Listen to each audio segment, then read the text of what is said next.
Let's wrap up our series. Over the last 5 weeks, we've been journeying through this whole idea of what it means to be authentic over hypocrisy, right?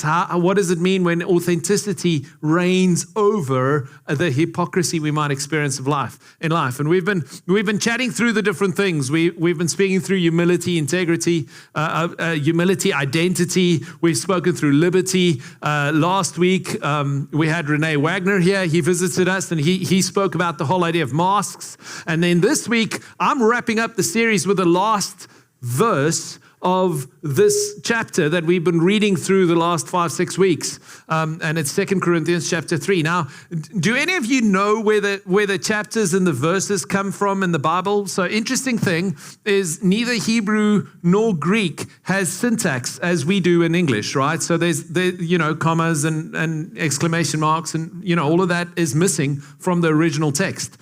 So when they had to organize the original text into chapters and verses, do you know how they did that?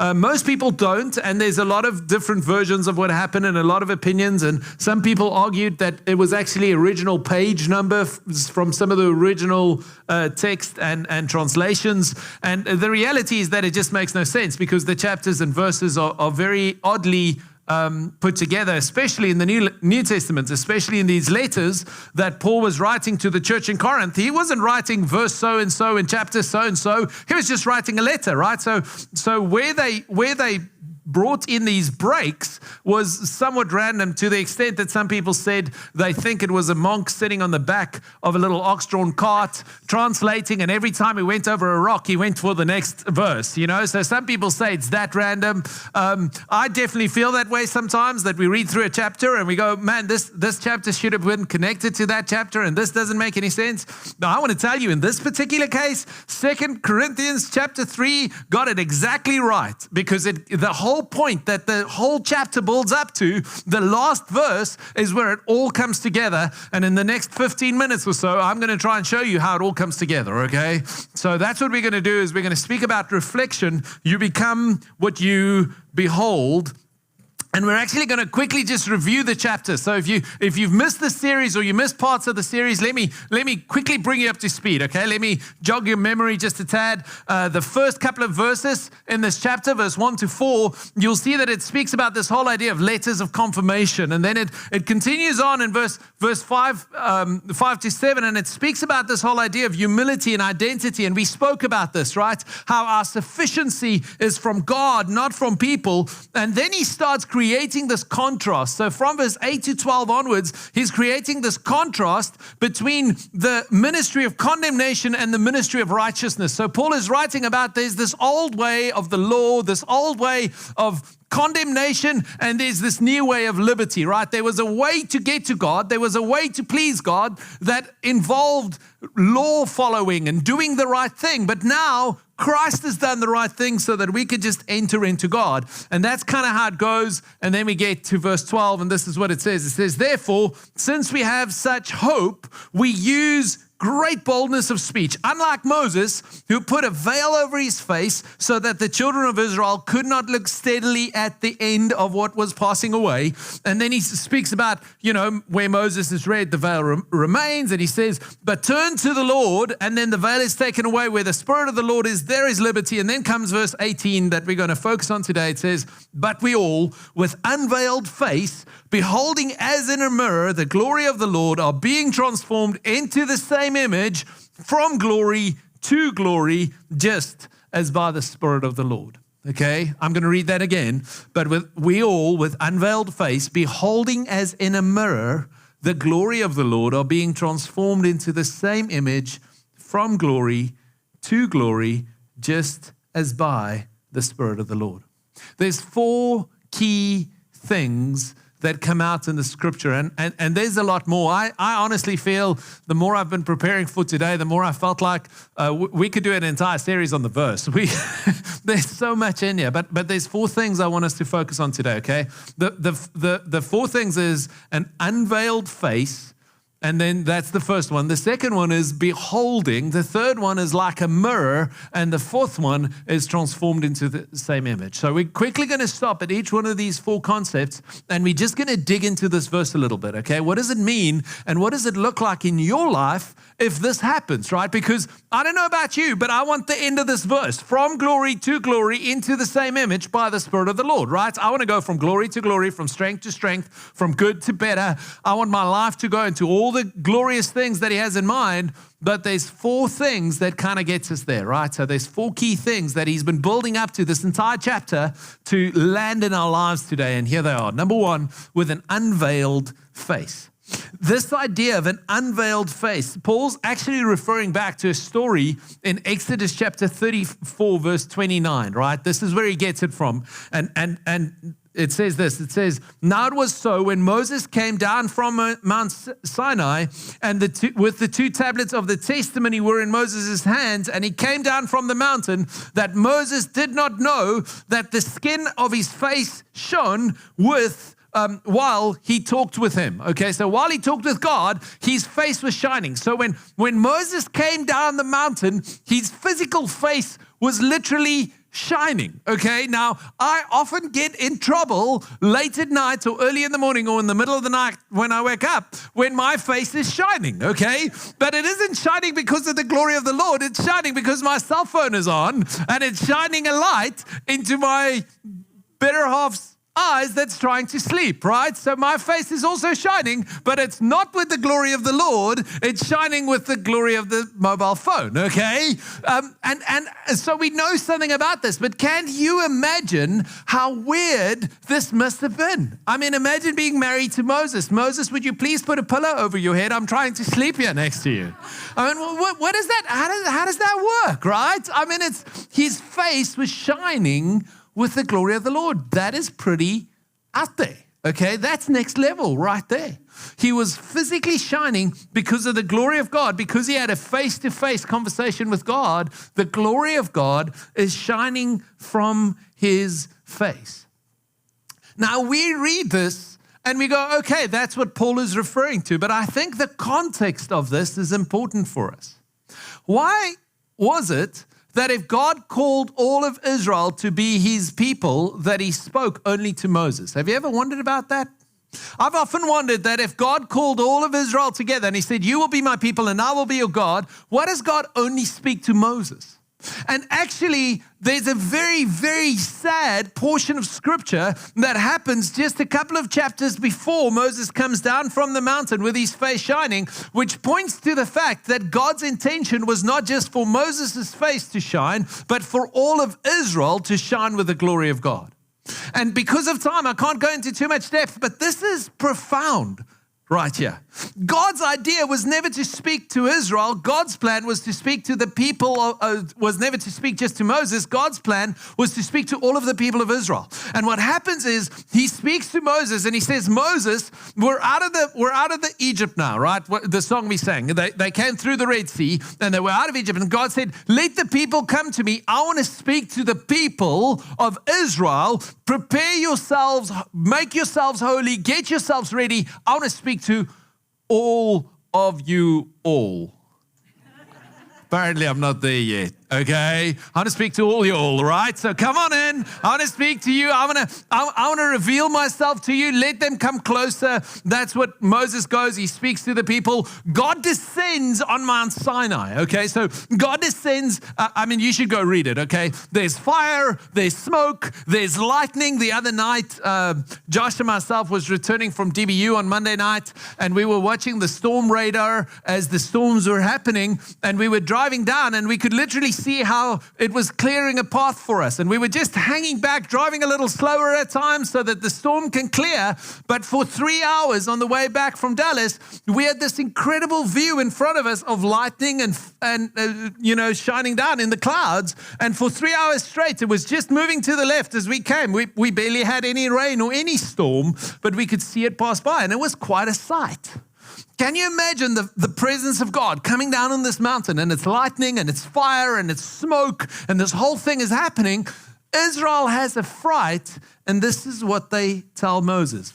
Chapter 20, verse 19, it says, then they say to Moses, You speak with us, and we will hear. But let God not speak with us, lest we die.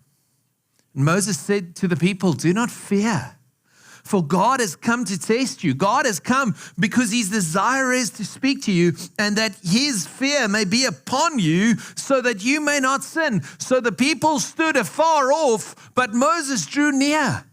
What was God's intent? God's intent was for the people to all draw near to him, but the people stood afar off and Moses drew near. And I was reading this and I was just struck by the fact that so many people are choosing to hold on to the veil, to the old way, to the standing afar off and not drawing near to God. I was so convicted that so many people are building their entire relationship with God on Moses hearing from them and coming to tell them what he says on a Sunday. So many of us are rather hearing of secondhand accounts of God and reading books and listening to stories and listening to messages and doing all these things secondhand, but we're never approaching the mountain for ourselves. And I want to challenge you today. You need to draw close and not stand afar off. This verse is very, very, very sad, because God's intent was for all of Israel to come speak to him face to face. But the people said, you go for us and you come tell us what he says. So many people are settling for a second-hand relationship with God these days. May it not be so.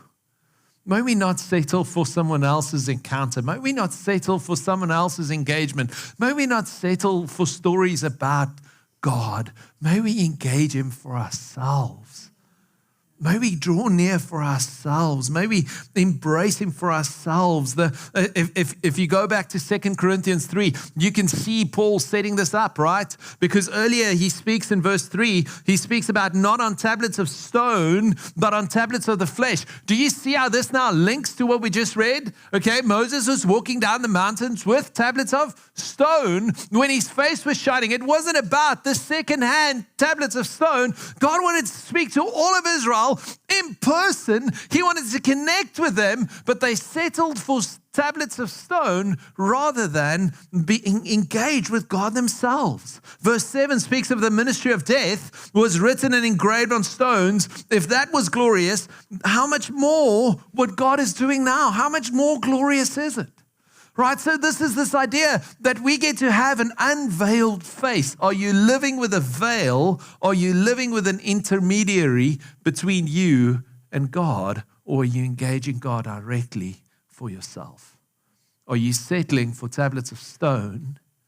Are you settling for just rule keeping? Or are you engaging God personally and intimately by yourself? Are you standing afar off to this Christian thing?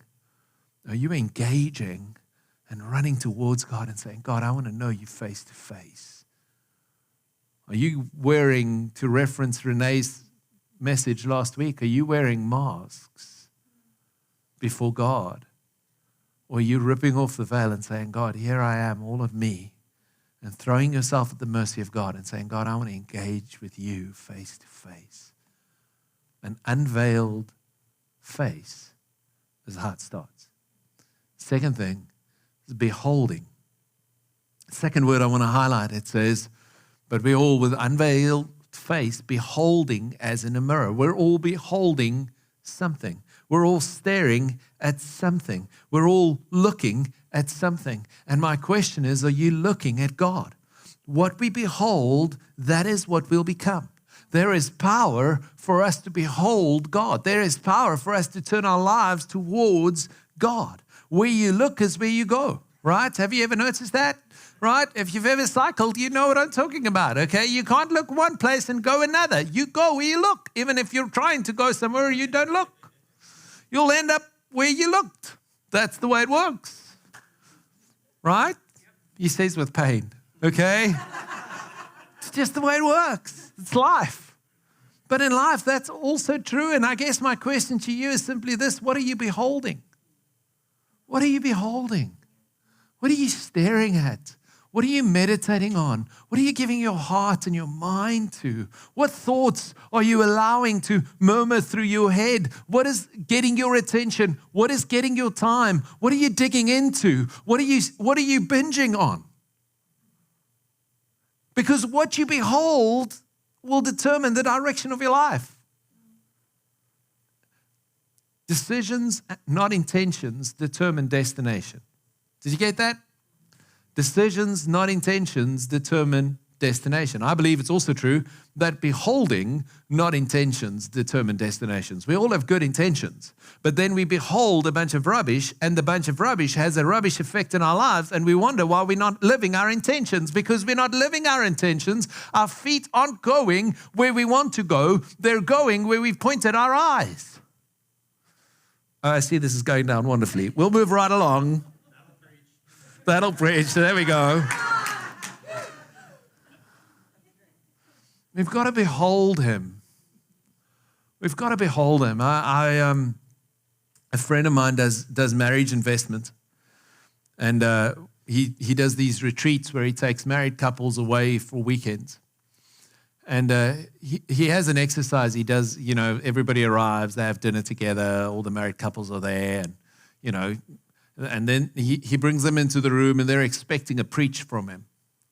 And what he does is he has them turn their chairs 2 by 2 for the married couples to look at one another. And he causes them for 10 minutes in silence just to look one another in the eyes.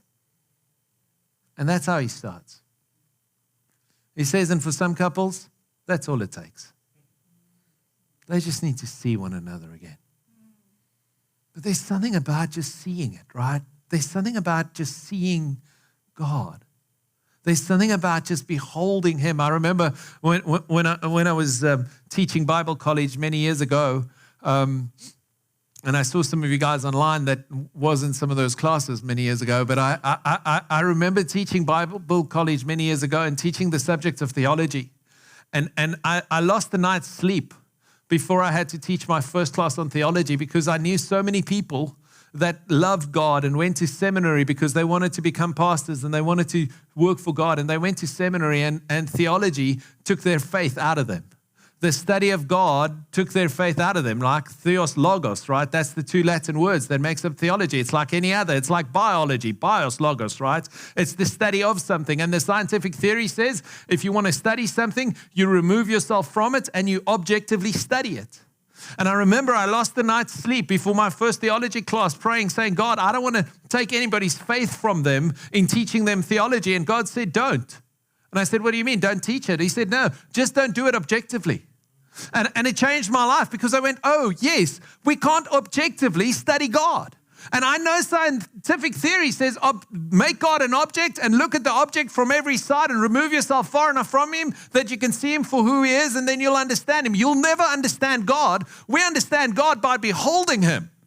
I can no more objectively study God than what I can read a love letter from my wife objectively. Right? It just doesn't work that way. Josh had a particular lady that he was asking for the prom this week, and he was prom. Sorry, I'm getting there. But he was asking her, and in the process of asking her, he made a romantic statement. Okay, he said, "Would you be the caramel to my M&Ms?" Because she loves caramel M&Ms. Now I want to tell you that subjectively, within the context of the relationship, that is an amazing statement. But objectively, that is ridiculous. And now he's dying. If you do it objectively, it makes no sense. He's doing the slides today, so if you see random slides going about or some of my baby pictures coming up, I do apologize. Jesus will be my way maker. We'll figure it out.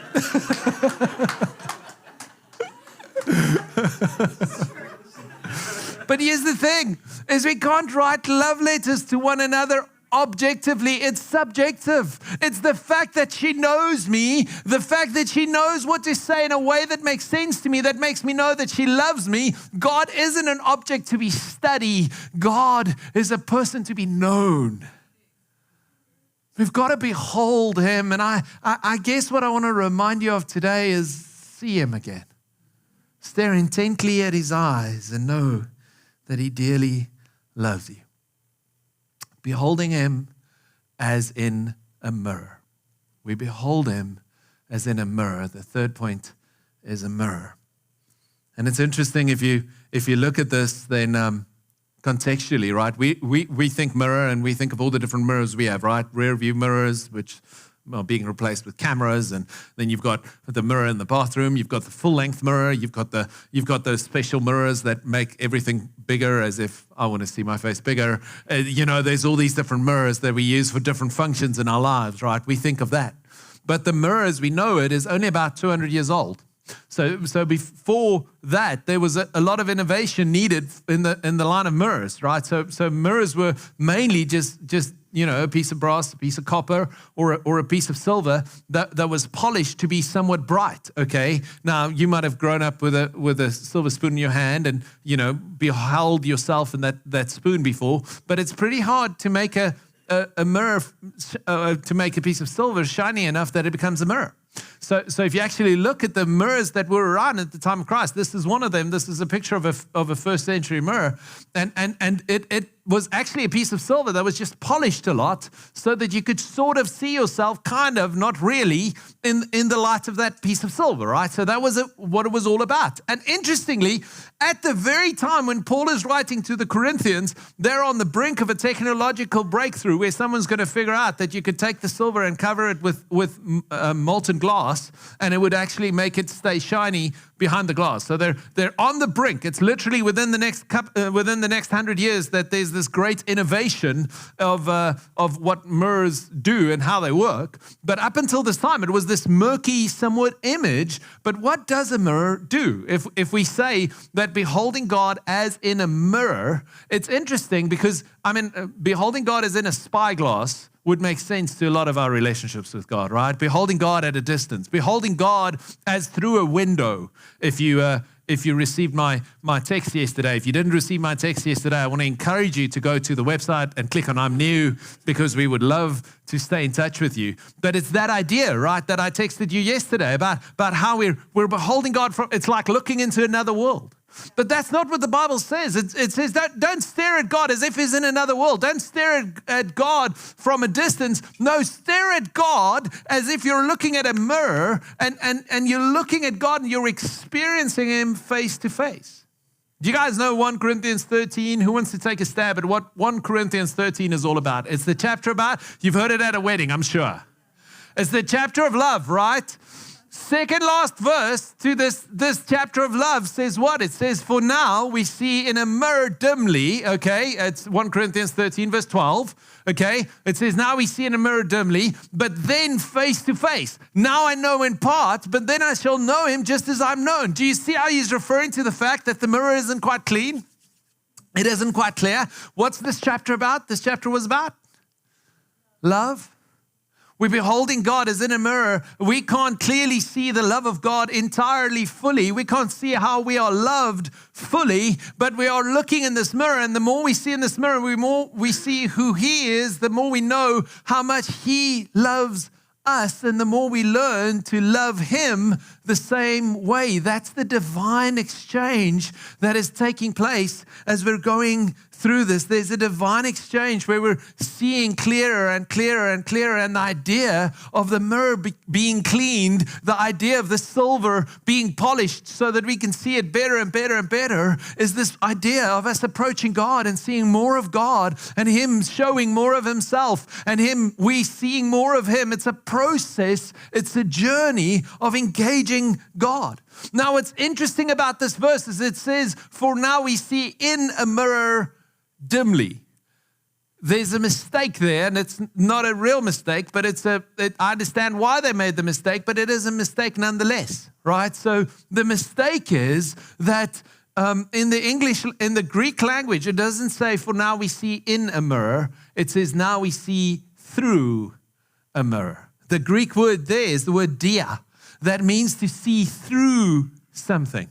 It doesn't mean to see against something. It doesn't mean to see in something. It means to see through something. Now, if they translated it and they said, for now we see through a mirror, you would have said, you don't see through a mirror. You see against the mirror, or you see in a mirror. And we would have been upset with them getting the English wrong. But I want to tell you, the Greek does allow for you to see through a mirror, because the idea was that you would see through a mirror just as you would see a reflection through water, which was actually the first mirrors that were used. couple of hundred years before that. And the idea here is that you would see through the mirror who God really is and who you really are. That's a whole nother message right there. But I'm going to restrain myself. I guess the question I just want to ask you is, are you looking at God as through a window where you have no part in the story and you're looking at a life that you want, or are you looking at God as looking through a mirror where He's revealing Himself in and through you? I guess the question is, are you seeing yourself in the story? Is it an objective study of, or is it a subjective relationship with?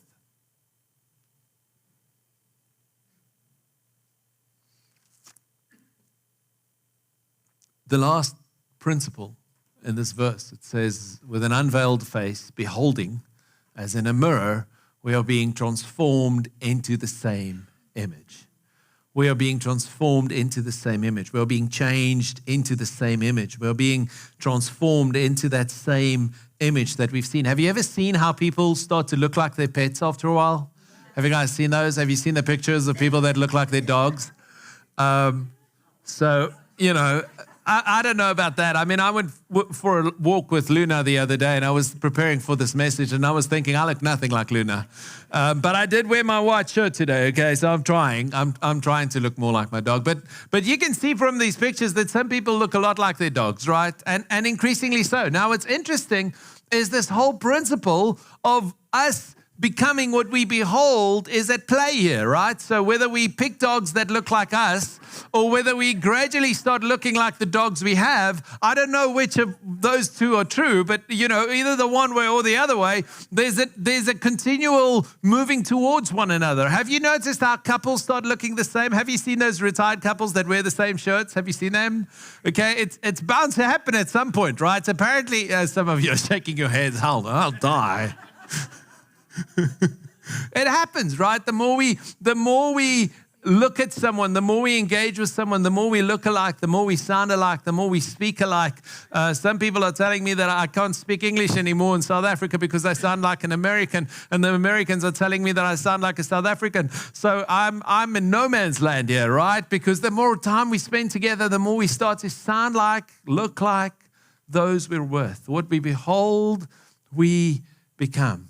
And what this verse is all about, it says, as you behold Him, you will become like Him, right? But we all, with unveiled face, beholding as in a mirror the glory of the Lord, are being transformed. This light is shining upon us, and we are seeing ourselves in this mirror into the same image from glory to glory, just as by the Spirit of the Lord. The Mirror Paraphrase takes this verse and it writes as follows. It says, and we all, with new understanding, see ourselves in Him as a mirror.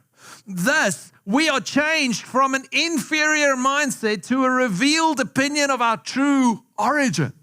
We discover our true origin. We discover who we really are as we behold ourselves in Him. Our true nature is revealed.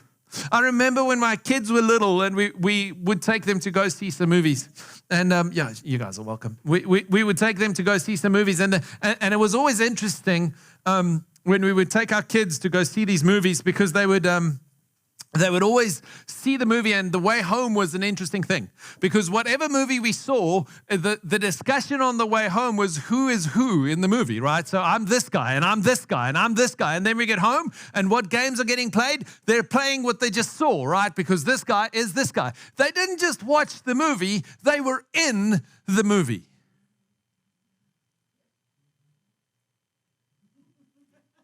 Do you get it? That's it. That is what 2 Corinthians 3 is all about. That's the point with the mirror.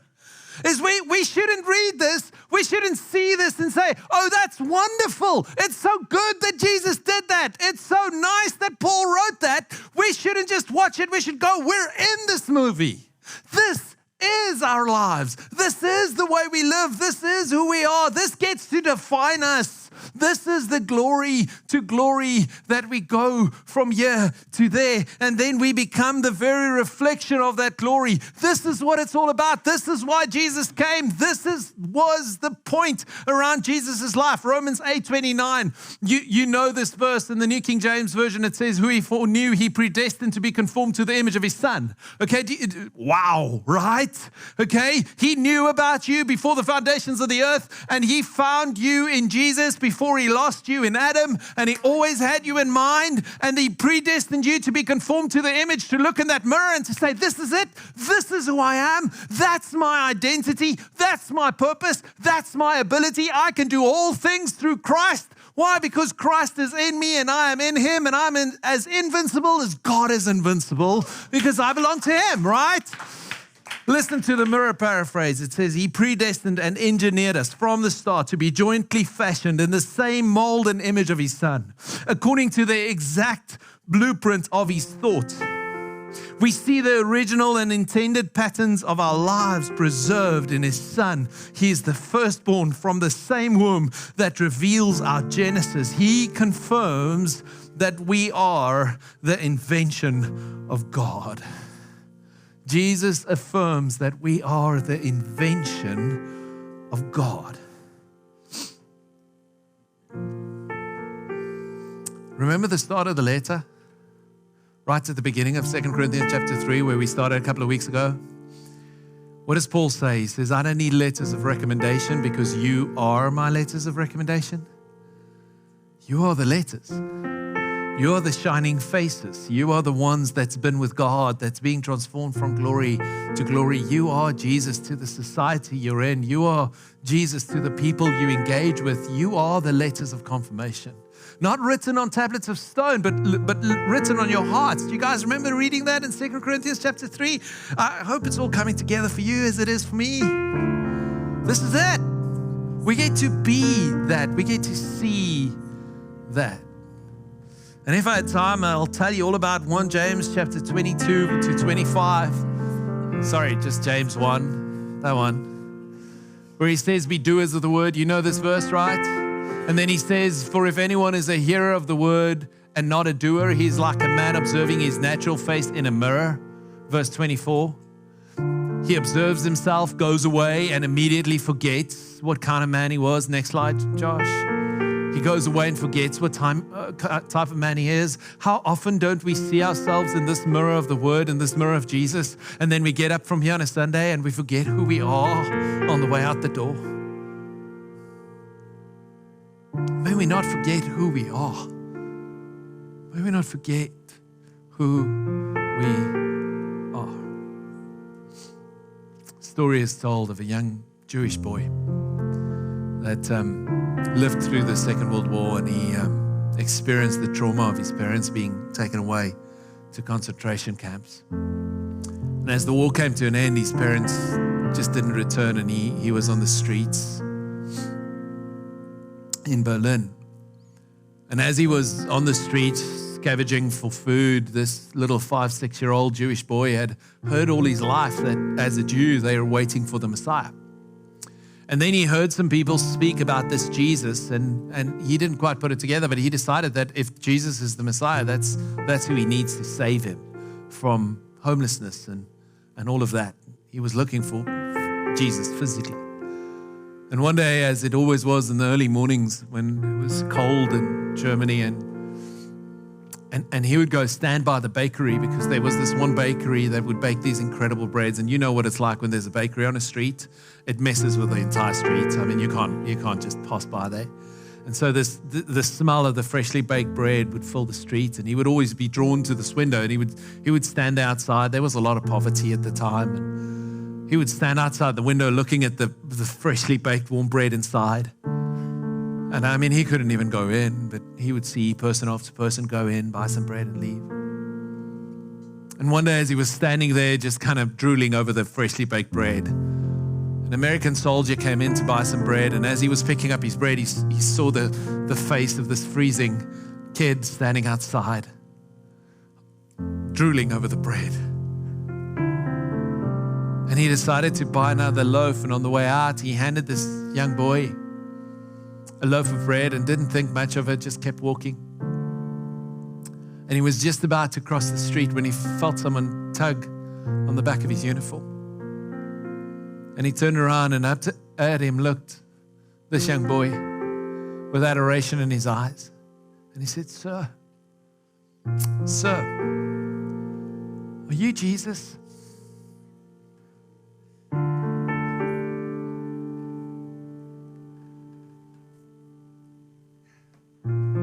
May we not observe ourselves in the mirror and turn around and forget what manner of people we are.